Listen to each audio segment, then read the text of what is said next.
السلام علیکم، ہمارے channel stories of Islamic heroes میں خوش آمدید۔ اگر آپ نے ابھی تک سبسکرائب نہیں کیا تو برائے کرم سبسکرائب کریں۔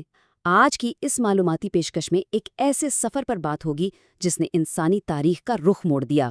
وعلیکم السلام، اور بالکل ٹھیک کہا، اندھے کنویں سے شاہی محل تک۔ دیکھیں، یہ محض کوئی عام کہانی نہیں ہے، یہ دراصل دھوکے، حد سے بڑے ہوئے حسد اور پھر سب سے بڑھ کر اللہ تعالیٰ کی حیرت انگیز حفاظت کی ایک بہت ہی جذباتی داستان ہے۔ آج کی اس گفتگو میں ہم اس پورے واقعے کو بڑی تفصیل سے سمجھیں گے۔ پہلا میزبان تو بھائی، اس واقعے کا آغاز ہی ایک ایسے سوال سے ہوتا ہے جو ذہن کو جھنجھوڑ کر رکھ دیتا ہے۔ ذرا غور کریں، کیا حضرت یعقوب علیہ السلام کو واقعی جنگل کے خونخوار بھیڑیوں کا خوف تھا، یا پھر ان کی نظر ان انسانی بھیڑیوں پر تھی جو ان کے اپنے ہی بیٹوں کے روپ میں موجود تھے؟ یہ واقعی ایک بہت ہی گہرا سوال ہے۔ دراصل اس داستان کا اصل ٹکراؤ ہی یہی ہے۔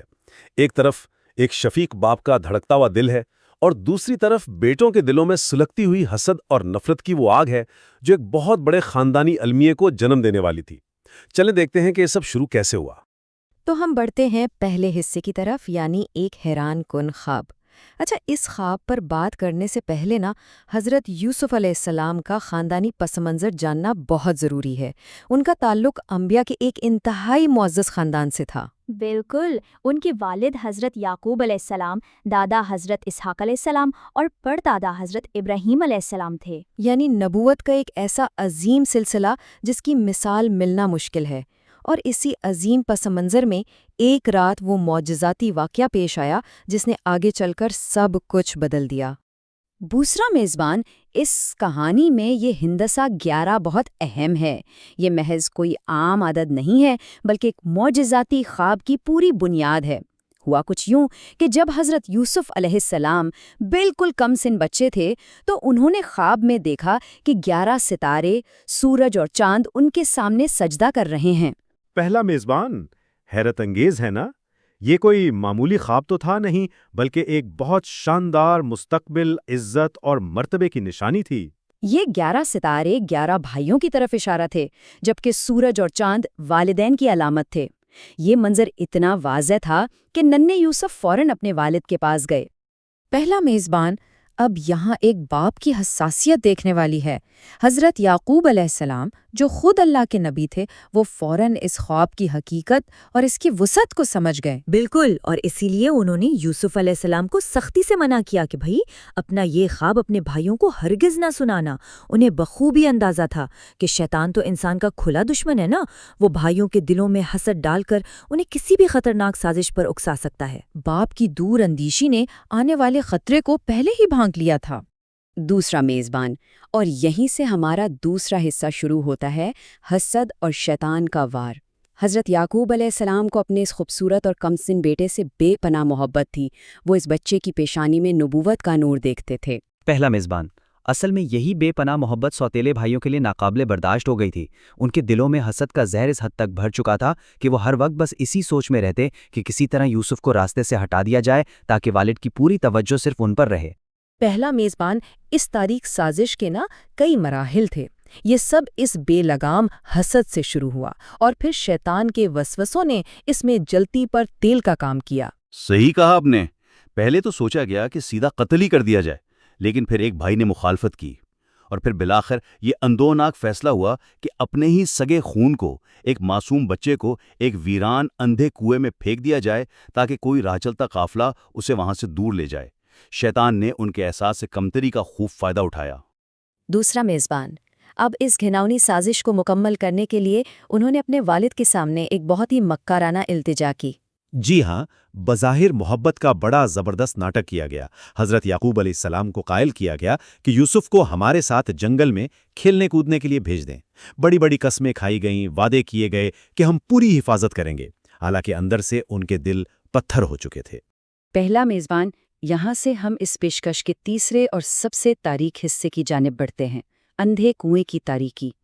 والد نے بادل نخواستہ یعنی نہ چاہتے ہوئے بھی اجازت دے دی، اور پھر وہ سب اس کمسن بچے کو لے کر آبادی سے دور ایک ویران جنگل میں پہنچ گئے۔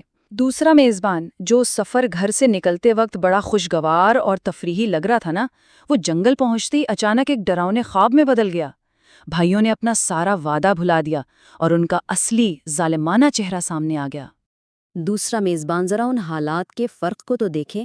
ایک طرف وہ لاڈلا بیٹا ہے جو اپنے باپ کا پہنایا ہوا انتہائی خوبصورت لباس پہنے ہوئے ہے، جو خالص محبت کی نشانی تھا۔ اور دوسری طرف کا منظر کتنا دل دہلا دینے والا ہے۔ اسی معصوم بچے کو دھوکے سے پکڑا جاتا ہے، وہ رو رو کر رحم کی بھیک مانگتا ہے، لیکن بے رحمی کے ساتھ اس کی قمیض اتار کر اسے ایک گہرے تاریک اور خشک کنویں میں دھکا دے دیا جاتا ہے۔ یہ انسانی سنگ دلی کی انتہا تھی، لیکن سبحان اللہ، اس گھپ اندھیرے میں کتنی طاقتور تسلی نازل ہوئی جب وہ کم سن بچہ اس اندھے کنویں کی تہہ میں ایک چٹان پر اکیلا اور خوفزدہ بیٹھا تھا۔ بالکل اسی وقت اللہ تعالیٰ کی طرف سے مدد آئی۔ یہ وہی نازل ہوئی کہ غم نہ کرو، گھبرانے کی ضرورت نہیں ہے، ہم نہ صرف تمہاری حفاظت کریں گے بلکہ ایک دن تم انہیں ان کے اس عمل کی یاد دلاؤ گے۔ بظاہر یہ ایک بہت بڑا زوال نظر آ رہا تھا، لیکن حقیقت میں یہ دنیا کے ایک بہت بڑے عروج کی پہلی سیڑھی تھی۔ دوسرا میزبان، اب ہم چوتھے حصے کی طرف چلتے ہیں، ایک باپ کا صبر جمیل۔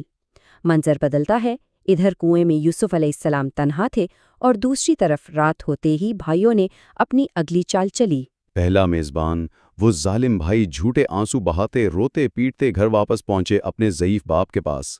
یہ ایک انتہائی ڈرامائی منظر تھا جہاں جھوٹ نے سچ کا لبادہ اوڑھنے کی پوری کوشش کی تھی، اور اپنے جھوٹ کو سچ ثابت کرنے کے لیے ثبوت کے طور پر وہی قمیض پیش کر دیں جو انہوں نے اتاری تھی، لیکن اب وہ خون آلود تھی۔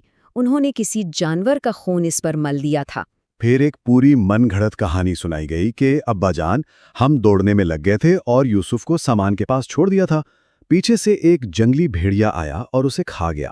مزے کی بات یہ ہے کہ وہ خود بھی جانتے تھے کہ باپ اس بات کا یقین نہیں کرے گا، کیونکہ ان کے اس جھوٹ میں ایک بہت ہی بڑی خامی تھی۔ بھلا یہ کیسے ہو سکتا ہے کہ خونخوار جنگلی بھیڑیا ایک پورے بچے کو نوچ کر کھا جائے لیکن اس کی قمیض کو ذرا سا بھی نقصان نہ پہنچے؟ بالکل، وہ قمیض بالکل سالم تھی۔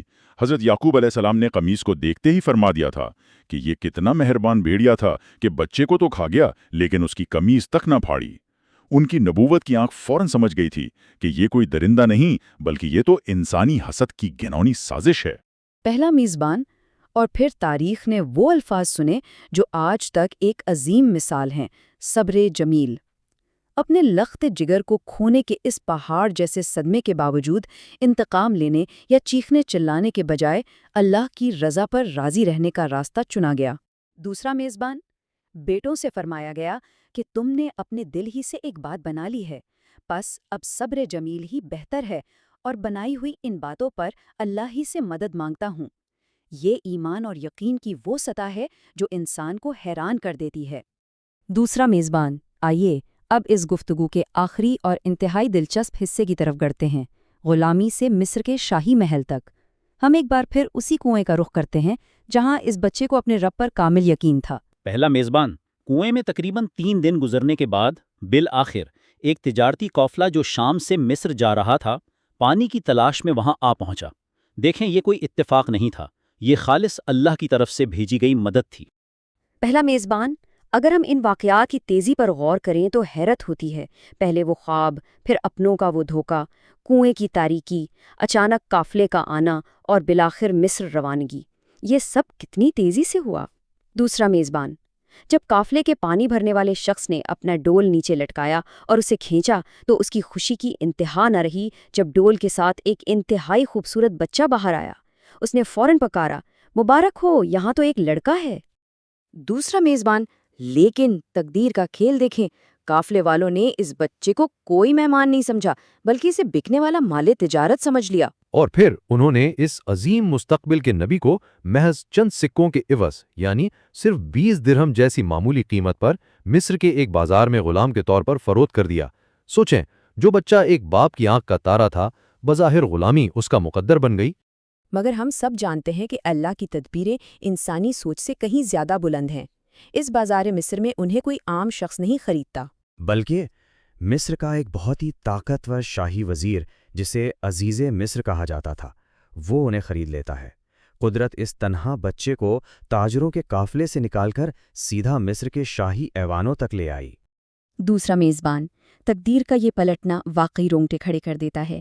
جو کچھ دیر پہلے ایک لاچار، بھائیوں کا مسترد شدہ اور بازار میں بکنے والا ایک بے بس غلام تھا، پہلا میزبان اب وہی نوجوان مصر کے ایک نہایت شاندار شاہی محل کا انتہائی معزز مکین بن چکا تھا۔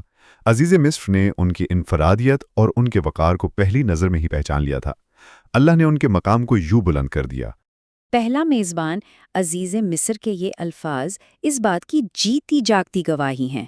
اس نے اپنی بیوی سے واضح طور پر کہا کہ اسے عزت کے ساتھ رکھو، ہو سکتا ہے یہ ہمیں مستقبل میں بہت فائدہ پہنچائے یا ہم اسے اپنا بیٹا ہی بنا لیں۔ کیا کمال کے الفاظ ہیں! یہ دکھاتے ہیں کہ کس طرح اللہ تعالیٰ نے حضرت یوسف علیہ السلام کو مایوسی کی گہرائیوں اور اندھے کنویں کی تاریکی سے نکال کر محل کی روشنیوں میں پہنچا دیا۔ جو لوگ دوسروں کے لیے گڑھک ہوتے ہیں وہ اللہ کی تدبیر نہیں جانتے۔ اور اب ہم اپنی اس پیشکش کے بالکل اختتام پر آ گئے ہیں، لیکن جاتے جاتے ایک نیا اور گہرا تجسس ابھرتا ہے۔ پہلا میزبان جب حضرت یوسف علیہ السلام اس شاہی محل کے اندر ایک انتہائی حسین و جمیل جوان بن کر بڑے ہوتے ہیں تو ان بند دروازوں کے پیچھے ان کا کون سا نیا اور خطرناک انتظار منتظر ہے؟ خیر، اس واقعے سے ہمیں یہ سبق ضرور ملتا ہے کہ انسان جتنی بھی سازشیں کر لے، غالب ہمیشہ اللہ کی تدبیر ہی رہتی ہے۔ ناظرین، امید ہے آج کی یہ نشست آپ کو پسند آئی ہوگی۔ اپنا بہت خیال رکھیے گا۔ اللہ حافظ۔